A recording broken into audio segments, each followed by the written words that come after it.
மந்திரிகள், முக்கிய அமைச்சர் எல்லாரும் எனக்காக பேசி என்னை வெளியே கொண்டு வந்துட்டாங்க. எந்த திமுக முக்கிய புள்ளி, எந்த திமுக முக்கிய அமைச்சர், எல்லாம் ஒரு நாள் வெளிச்சத்துக்கு வரும்.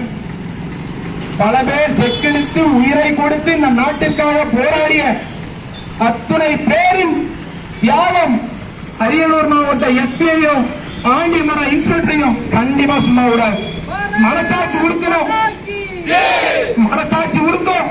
நான் பேசுற வீடியோ எல்லாம் காட்டுட்டு இருக்கீங்க. மனசாட்சி உறுத்தணும். இந்த நாட்டில் பிறந்த இந்தியா வெட்கப்பட வேண்டிய விஷயம் இந்த அரியலூர் ஆண்டிமரம் விஷயம். நீதிமன்றம் போவோம், கண்டிப்பாக சட்டத்தை நிலைநாட்டும்.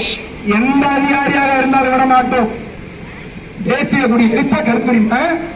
இப்ப நான் ஒரு பேச்சு பேசினா இப்ப இந்த காவல்துறை கைப்பற்றி கொண்டு போயிருவாங்க. இப்ப இருக்க முதலமைச்சரையோ இல்ல துணை முதலமைச்சரையோ இல்ல இந்த ஏரியா அமைச்சரை பத்தி நான் ஒரு வார்த்தை பேசுற போதும்